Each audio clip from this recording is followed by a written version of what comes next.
Hello everyone, today I am going to start the second lecture of chapter plant nutrition. The next topic is importance of photosynthesis. हमारा next topic है कि क्या importance है photosynthesis का. What will happen if there is no photosynthesis? How can you imagine a world without photosynthesis? तो यहाँ पे question arise होता है कि अगर photosynthesis नहीं होगा तो क्या होगा. Basically you know what are the byproducts which are produced during photosynthesis. photosynthesis के दौरान कौन से byproduct produce होते हैं.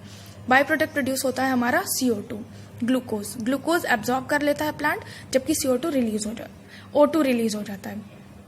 Photosynthesis is a type of biological process which supports the life on the earth. Photosynthesis एक तरह का बायोलॉजिकल प्रोसेस है जिसकी वजह से पूरी जो लाइफ एग्जिस्ट कर रही है इस अर्थ पे, which means that living organism directly और इनडायरेक्टली डिपेंड्स ऑन प्लांट्स. इसका मतलब ये हुआ कि जितने भी लिविंग ऑर्गेनिज्म है वो डायरेक्टली या इनडायरेक्टली प्लांट्स के ऊपर ही डिपेंड है. Beside this oxygen is produce by as a by product. Photosynthesis process इसलिए भी इम्पॉर्टेंट है क्योंकि ये बैलेंस क्रिएट करता है हमारे एनवायरमेंट में. How it creates balance in our environment, let us see. The oxygen which is produce as a by product is absorb by us. जो भी बाई प्रोडक्ट के तौर पे ऑक्सीजन प्रोड्यूस होती है वो हम ह्यूमंस उसे एब्जॉर्ब कर लेते हैं, और हम जो CO2 रिलीज करते हैं वो प्लांट एब्जॉर्ब कर लेती है to make their own food. So in this way a balance is maintain. You have just learned that during photosynthesis plant synthesize carbohydrates. आपने अभी बिल्कुल पढ़ा है कि फोटोसिंथेसिस के दौरान जो होता है प्लांट जो है सिंथेसिस करता है कार्बोहाइड्रेट्स को ब्रेक करके ग्लूकोज में टर्न कर देता है. कार्बोहाइड्रेट्स के अंदर प्रेजेंट होता है कार्बन, हाइड्रोजन और ऑक्सीजन, और कार्बोहाइड्रेट्स के अंदर ये तीन हमारे एलिमेंट गैसियस फॉर्म में प्रेजेंट होते हैं.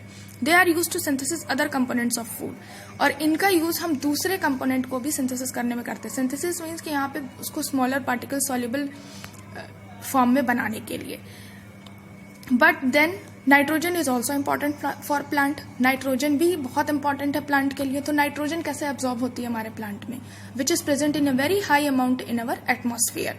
सो गैसियस फॉर्म में प्लांट नाइट्रोजन को नहीं एब्जॉर्ब कर सकता. So there are certain bacterias which turn these gaseous form of nitrogen into soluble form. तो मिट्टी में सॉइल में कुछ ऐसे बैक्टीरिया होते हैं जो कि गैसियस नाइट्रोजन को सॉल्युबल नाइट्रोजन में टर्न कर देती है, जिसकी वजह से रूट्स, प्लांट के जो रूट्स होते हैं वो एब्जॉर्ब कर लेते हैं उस नाइट्रोजन को, और that will help in the growth of plant. जो हमारे फार्मर्स हैं वो भी ऐसे ही फर्टिलाइजर का यूज करते हैं जिसमें नाइट्रोजन बहुत ही ज्यादा अमाउंट में हो. Now you will learn about heterotrophic nutrition. Many plants like amarbel do not have chlorophyll. They cannot synthesize their food. How do they get their nutrition then? बहुत से ऐसे प्लांट्स होते हैं जिनके पास खुद क्लोरोफिल नहीं होता है, तो वो कैसे अपने फूड को ब्रेक करेंगे, कैसे वो आगे बढ़ेंगे, कैसे उनको खाना मिलेगा. Like humans and animals, such plants depend on the food produced by other plants. जैसे कि ह्यूमंस और एनिमल्स खाने के लिए दूसरे एनिमल्स पर डिपेंड होते हैं, उसी तरीके से हेटरोट्रॉफ्स भी जो होते हैं वो दूसरे प्लांट्स पर डिपेंड होते हैं अपने खाने के लिए. And they use heterotrophic mode of nutrition. Now types of heterotrophic nutrition found in animals. कितने तरह के टाइप्स के हेटरोट्रॉफिक न्यूट्रिशन है हमारे प्लांट्स में. Parasitic. Para means other. Parasitic word में पैरा का मतलब होता है अदर, दूसरे पे डिपेंड रहना. Some plants like amarbel or dodder plant do not have chlorophyll and it takes really ready-made food from the plants on which they are climbing. The organism which derives nutrition is called parasite, while the organism from which the food is derived is called the host.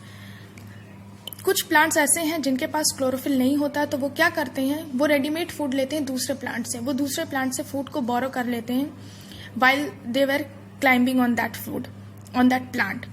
The organism, वो plant जो कि वो nutrition ले रहे होते हैं दूसरे plant से, उनको हम पैरासाइट करते हैं. और जिस प्लांट से वो फूड ले रहे हैं, जिस प्लांट से वो अपने फूड को बोरो कर रहे हैं, उस प्लांट को हम लोग होस्ट कहेंगे.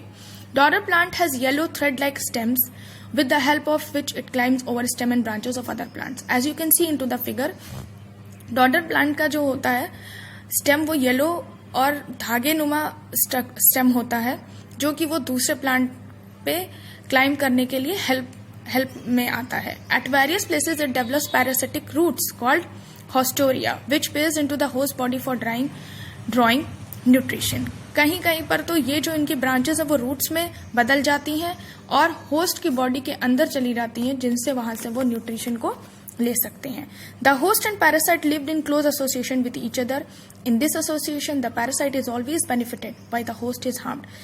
होस्ट और पैरासाइट बहुत ही क्लोज एसोसिएशन के साथ एक साथ रहते हैं और इस दौरान होस्ट से लगातार खाना पैरासाइट लेता रहता है, जिसकी वजह से होस्ट कमजोर होता जाता है, whereas parasite becomes stronger.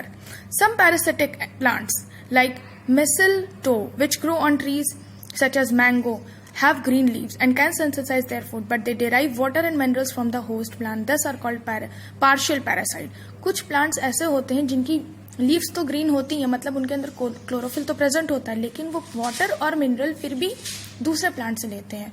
ऐसे प्लांट्स को हम लोग पार्शियल पैरासाइट्स बोलते हैं। Now, this will be the end for today. So, we will discuss the next topic in the next lecture. Thank you.